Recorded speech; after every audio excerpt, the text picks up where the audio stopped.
దుబాయ్లో ఉండే వాళ్ళు ఇండియాకు వస్తూ మొబైల్స్, ల్యాప్టాప్స్ వంటివి కొని తీసుకొస్తుంటారు. అలాగే పెరుగుతున్న బంగారం ధరల నేపథ్యంలో దుబాయ్ నుంచి బంగారం తీసుకురావచ్చా? కస్టమ్స్ రూల్స్ ఏం చెప్తున్నాయి? ఎంత బంగారాన్ని తెచ్చుకోవచ్చు? పన్నులెంత? దుబాయ్లో బంగారం రేట్లు ఎందుకు తక్కువ? దుబాయ్ నుండి తెచ్చుకుంటే మనకు ఎంత ఆదా అవుతుంది? అంటే ప్రపంచంలో బంగారాన్ని అత్యధికంగా వినియోగించే దేశాలు భారత్, చైనా. ఈ రెండు దేశాలకు చెందిన బంగారు ఆభరణాల తయారీ పరిశ్రమలు ఏటా వందల టన్నుల బంగారాన్ని దుబాయ్లోని హోల్సేల్ గోల్డ్ మార్కెట్ నుంచి దిగుమతి చేసుకుంటాయి. ఇందుకోసం ఈ దేశాల మధ్య ద్వైపాక్షిక వాణిజ్య ఒప్పందాలు జరిగాయి. భారత్, చైనాల పౌరులు కూడా దుబాయ్ టూర్కు వెళ్ళినప్పుడు బంగారాన్ని కొని తెచ్చుకుంటారు. అక్కడ బంగారు గనులు ఉండబట్టే తక్కువ రేటుకు గోల్డ్ను అమ్ముతున్నారని కొందరు భావిస్తుంటారు. అయితే ఇందులో వాస్తవం లేదు. దుబాయ్లో ఒక్క గోల్డ్ మైన్ కూడా లేదు. అక్కడ విక్రయిస్తున్న బంగారం అంతా ఆఫ్రికా దేశాలు, టర్కీ, స్విట్జర్లాండ్, రష్యా దేశాల నుంచి దిగుమతి చేసుకున్నదే. అయితే తక్కువ ధరకు బంగారం లభించే దేశాలలో దుబాయ్ ఒకటి. అందుకే దుబాయ్ నుండి వచ్చే వాళ్ళు అక్కడి నుంచి ఇండియాకు బంగారాన్ని తీసుకువచ్చే ఆలోచన చేస్తుంటారు. అయితే ఇక్కడే కొన్ని రూల్స్ తెలుసుకోవాలి, లేకపోతే లేనిపోని ఇబ్బందుల్లో ఇరుక్కునే అవకాశం ఉంటుంది. భారత్తో పోలిస్తే దుబాయ్లో బంగారం రేట్లు తక్కువ.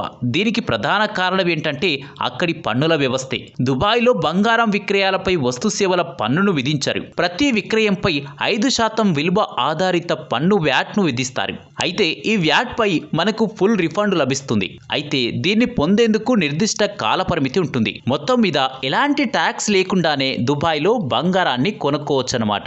ఈ ప్రత్యేకత వల్లే బంగారు నగరంగా దుబాయ్ అవతరించింది. దుబాయ్లో బంగారాన్ని కొనడం లాభదాయకమే, కానీ భారత ప్రభుత్వ నిబంధనలు పక్కాగా పాటించాలి. అక్కడ బంగారం కొనుగోలు చేశాక తప్పక రసీదులన్నీ పొందాలి. ప్రభుత్వం నిర్దేశించిన పరిమితిలో మాత్రమే బంగారాన్ని దేశంలోకి తీసుకురావాలి. మరొక దేశం నుంచి పరిమితి కంటే ఎక్కువ బంగారం తీసుకువస్తే కస్టమ్స్ రూల్స్ ప్రకారం మీకు కొన్ని సమస్యలు ఎదుర్కోవచ్చు. కొన్నిసార్లు జరిమానా కట్టాల్సి రావచ్చు, లేదా బంగారాన్ని స్వాధీనం చేసుకునే అవకాశం కూడా ఉంది. కస్టమ్స్ రూల్స్ ప్రకారం మహిళలు దుబాయ్ నుంచి 40 గ్రాముల బంగారాన్ని తీసుకురావచ్చు. పురుషులైతే 20 గ్రాముల బంగారాన్ని తీసుకురావచ్చు. ఈ పరిమితికి మించి బంగారం తీసుకువచ్చేవారు 3 నుంచి 10% వరకు పన్ను చెల్లించాల్సి ఉంటుంది. ఇక పిల్లలకు 40 నుండి 100 గ్రాముల మధ్య బంగారానికి 3%, 100 నుండి 200 గ్రాముల మధ్య బంగారానికి 6% మరియు 200 గ్రాముల కంటే ఎక్కువ బరువున్న బంగారానికి 10% పన్ను విధించబడుతుంది. పెద్దవాళ్లకు కూడా ఇదే నియమాలు వర్తిస్తాయి, కానీ పన్ను భిన్నంగా ఉంటుంది. దుబాయ్ నుండి బంగారం కొని భారతదేశానికి తీసుకొస్తే మీ దగ్గర కొనుగోలు రసీదు, క్వాలిటీ సర్టిఫికేట్ వంటివి ఉండాలి. ఒకవేళ గోల్డ్ కాయిన్స్ అయితే సీరియల్ నెంబర్ ఖచ్చితంగా ఉండాలి. ఈ నియమాలను పాటించడం ద్వారా దుబాయ్ నుండి భారతదేశానికి తక్కువ ధరకు బంగారాన్ని దిగుమతి చేసుకోవచ్చు. ఎలాంటి చట్టపరమైన సమస్యలు ఉండవు. దుబాయ్లో మనం సగటున 2 లక్షలు విలువైన బంగారాన్ని కొంటే దాదాపు 7,000కు పైగా డబ్బు ఆదా అవుతుంది. దుబాయ్ సెంట్రల్ లాబొరేటరీ విభాగం బంగారానికి బరీక్ సర్టిఫికేట్ను జారీ చేస్తుంది.